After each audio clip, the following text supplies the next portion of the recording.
Welcome to ckla, Lesson 13, Unit 4 of Skills. Our I can statements for today.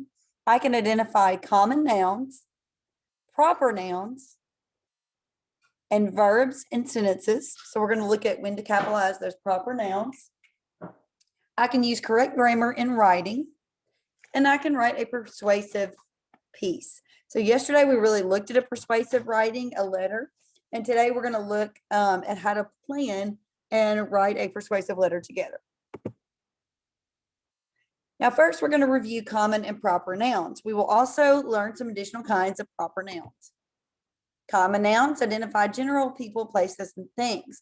That's when you're talking about like a girl or a restaurant, a hen. These are nouns that start with a lowercase letter. They're not telling you a specific noun. A proper noun identifies specific people, places, or things. They're always written with an uppercase letter. For example, Main Street, that's a certain street. That's a specific street. Y'all see the word specific? Say that word specific.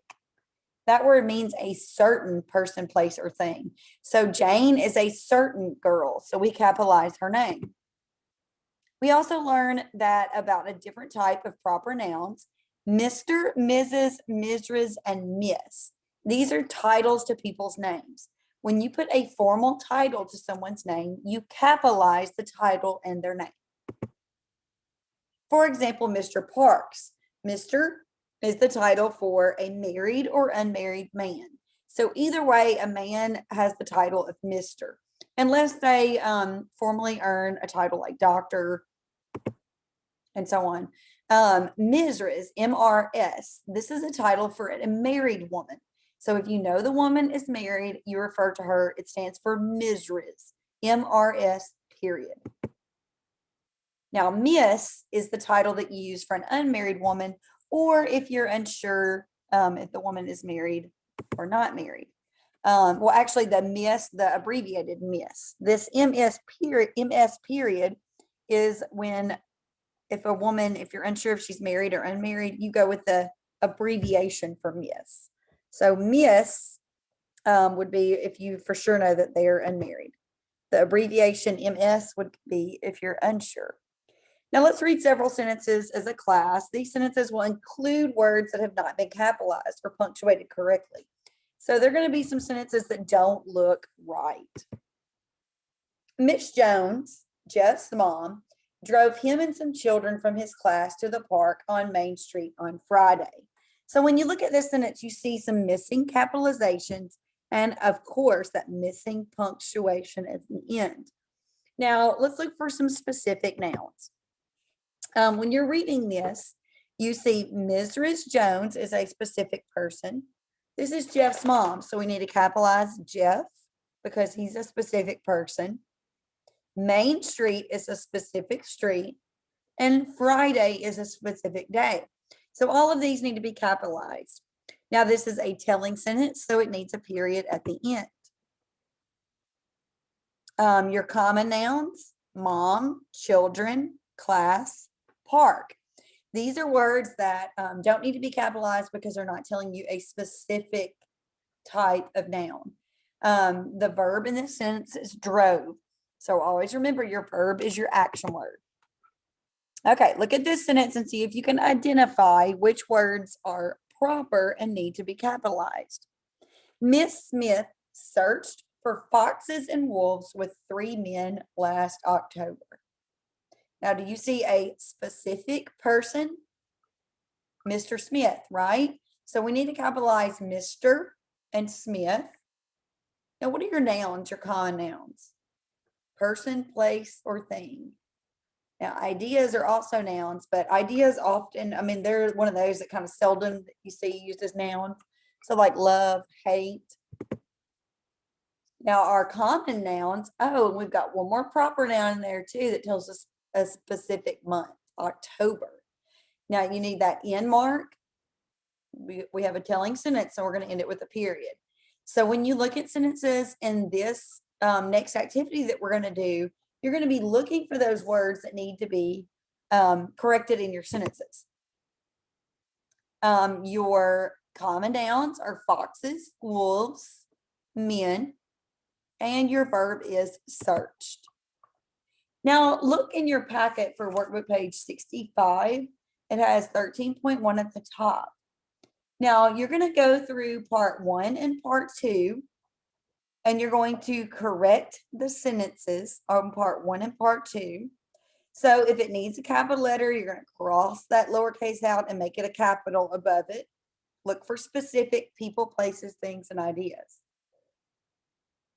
On part 2, you're going to be correcting the title and the name of these specific people, people. And then on the last part, you're going to correctly write the sentences below the line. So there's lots of directions off to the side. I just need you to write the sentences correctly on part 3, number 1, 2, and 3. Okay, now yesterday we talked about persuasive writing. Persuasive writing is when you write to persuade. You write to talk someone into something, like a commercial. When people are selling things, they are creating a commercial trying to convince you to buy these things. In order to persuade someone to do something, you'll need to provide very convincing reasons why other people should do what is asked or proposed. So like when we were talking someone into swapping seats, we're trying to convince them. So we're giving them a list of opinions on why we think these things should happen. Now let's talk a little bit about the difference between a fact and opinion.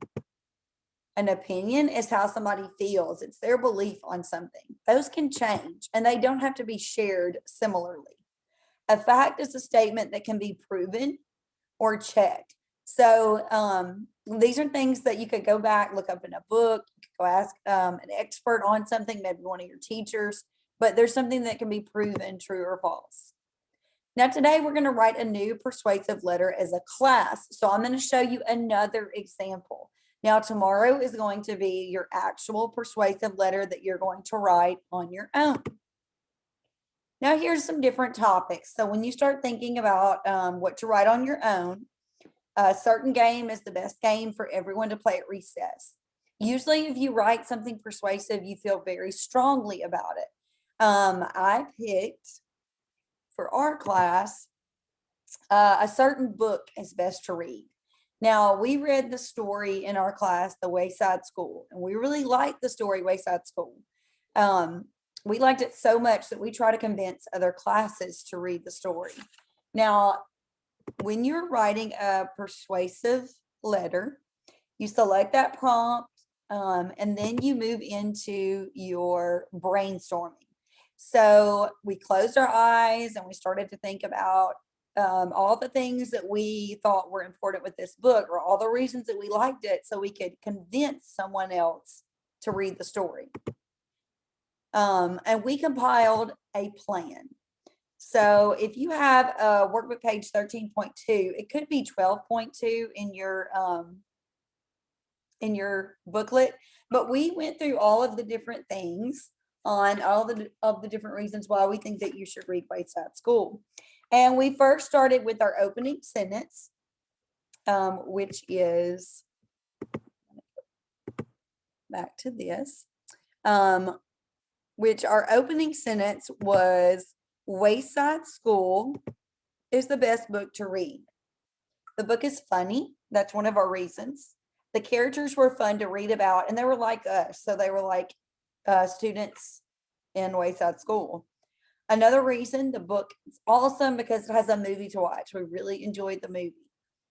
And the closing sentence, if you were to choose a book to read, Wayside School is a book for you. So you're reciting that first sentence. You're retelling your opening sentence, or what you're trying to convince or persuade the person to do. Okay, now here's the letter. We wrote the letter to Miss Ingram's class. So we're trying to convince Miss Ingram that she needs to read Wayside School to her class. So we wrote Miss Ingram a letter.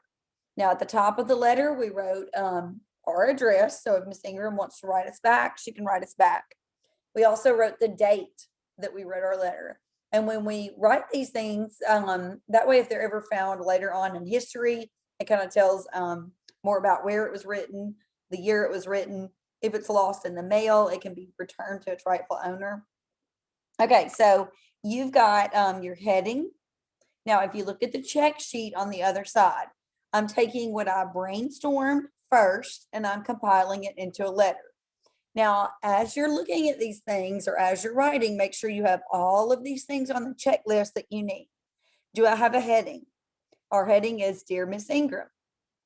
Or excuse me, it is our 870 Rosemont Road. So that's our address and our date. Now you have the greeting, Dear Miss Ingram, comma. So as you go through these things, you'll check them off. Do I have a body? Did I write a full paragraph? Do I have a closing? Did I end it with a sentence repeating what I'm persuading? Have I added my signature at the end? So after I have my closing sincerely, comma, did I sign it with my name at the end so I know that person that I wrote it to knows who wrote it? Then you go through and look at number 6, 7, and 8. Did I start my sentences with capital letters? Do all of my sentences end with a final mark? Make sure in a paragraph, a good healthy paragraph needs 5 sentences. So you need 5 period, question marks, or exclamation points. And have I spelled all my words correctly? Now the spelling you may need to bring to somebody at home. Have somebody at home when you do this tomorrow help you with this checklist.